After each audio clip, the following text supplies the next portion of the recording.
Hello everyone, आज हमारा English का क्लास है और आज हम अपने इंग्लिश के क्लास में इंग्लिश रीडर का नेक्स्ट चैप्टर प्राउड फ्रॉगी पढ़ेंगे. Okay, let's start it. There was a small pond near a jungle. Many little frogs played there joyfully, jumping in and out of the pond. One day, they were playing among the flowers near the edge of the bridge. They were enjoying themselves when suddenly two cows came there to drink water. Their big hoofs came very close to Roy, one of the frogs.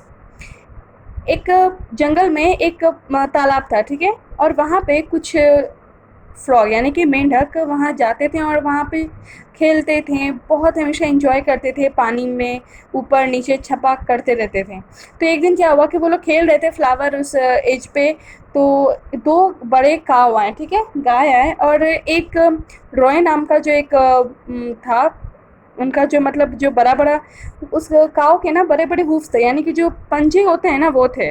और उसी पंजे से क्या किए ना, उन्होंने एक खरगोश के एक मेंढक के ऊपर चढ़ा दिया. Hey, go away, the frog shouted in chorus to shoo the cows away, but the cows walked around one of them and even trampled over a tin little frog. तो उसमें से कोई एक फ्रॉग चिल्ला के बोला कि हे जाओ यहाँ से. तो उन्होंने क्या किया, इसी मतलब उन्हें और आगे बढ़ के एक मेंढक के ऊपर अपना पैर रख दिया. A trembling frog ran to his big brother. His brother was a proudy frog. What is the matter? His brother asked. Frog told the terrifying story of the cow trampling a frog. How many are they? His angry brother asked. There are two of them, said he. तो जब frog अपने दौड़ के अपने भाई के पास गया, जो कि बहुत ही घमंडी था, तो उसके भाई ने पूछा कि आखिर हुआ क्या है. तो उसने सब कुछ बताया कि दो गाय आए और हमारे ऊपर ऐसे चढ़ा. तो उसका भाई बहुत गुस्सा गया और बोला कि कितने लोग थे. तो उन्होंने कहा कि दो लोग थे. Don't worry, I will go and drive them out, he said. But brother Froggy, you can't, said the little frog. Why? asked Froggy. तो उसके भाई ने कहा कि तुम चिंता मत करो, मैं उनको जाकर सबको सिखाऊंगा और यहाँ से हटाऊंगा. तो उस फ्रॉगी ने कहा, छोटे फ्रॉगी ने, कि भाई आप मत जाओ, वहाँ पे वो लोग बहुत बड़े हैं. जब बड़े फ्रॉगी ने पूछा कि क्यों, तो उसने कहा कि आप वो लोग बहुत बड़े हैं. One of them is very very big, said the little frog. Nonsense, no matter how big I can make myself bigger. What can you do? asked his brother. तो उसने कहा कि उन दोनों में से एक तो बहुत बहुत ज़्यादा बड़ा है. तो उसने कहा कि नॉनसेंस. बड़े फ्रॉग ने जो है, उसने छोटे फ्रॉग को कहा कि नॉनसेंस, वो बड़ा है तो क्या हुआ, मैं भी बड़ा हो सकता हूँ. तो छोटे फ्रॉग ने पूछा, तो तुम क्या करोगे? I can swallow much air. Then he puffed himself out with air. He swallowed little brother. Is that strange animal as big as this? तो उसने पूछा कि तुम क्या करोगे? तो मैं खुद को बहुत ज़्यादा फुला लूँगा, ठीक है, मैं खुद में बहुत एयर भर, मैं अपने अंदर बहुत हवा भर लूँगा. और he swelled a lot of air. Soon his size doubled.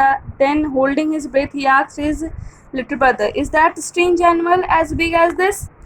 उसने अपने आप को इतना फुला लिया कि वो अपने साइज से डबल लगने लगा. और उसने जब अपने सांस को रोक के बोला, मतलब उसने तो उसे सांस लेने में दिक्कत होने लगी, तो उसने फिर अपने सांस को रोक के बोला छोटे भाई से, क्या देखो तो मेरे से ज़्यादा स्ट्रेंज एनिमल है वो दिखेगा. Oh no, it's not big brother froggy, it is much bigger, it is a big as mountain. तो उसने कहा कि नहीं भाई, वो आपसे बहुत बड़ा है, वो बहुत एक पहाड़ जितना बड़ा है. Are you sure? His brother asked. Yes I am, said the little frog. So he closed his eyes and swallowed more air again. तो उसने कहा, क्या तुम सच बोल रहे हो? तो हाँ. और फिर उसने अपना आँख बंद करके अपने अंदर और हवा भर ली, और हवा. If you try to make yourself much bigger you will burst, his little brother said. तो उसके छोटे भाई ने कहा, अगर तुम खुद को और फुलाओगे ना, तो तुम अब ब्लास्ट हो जाओगे, तुम फट जाओगे. उसके छोटे भाई ने कहा, he swelled more air, he looked bigger and bigger, he swelled more, then he burst and died. Everybody now felt sad that he died. Someone shook his head and said, he should not even done that.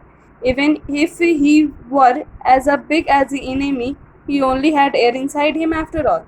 तो कहा उसने, और क्या हुआ कि वो उसने इतना हवा भर लिया कि वो फट के मर गया. और सबको बहुत अफसोस हुआ. सब ने सोचा कि अगर वो इनेमी, मतलब उसने कहा कि अगर हमें इनेमी से लड़ना ही था, तो हमें उसके जैसा बड़ा होने के लिए अपने अंदर हवा नहीं भरना था, बल्कि हमें उसे ऐसे ही लड़ना था. ओके स्टूडेंट, ये था आपका चैप्टर. इस चैप्टर को अच्छे से देखिए, समझिए. कोई डाउट हो तो फिर मुझसे पूछिए, और इसके बाद इसके हार्ड वर्ड्स, एक्सरसाइजेस सब चले जाएंगे. Thank you.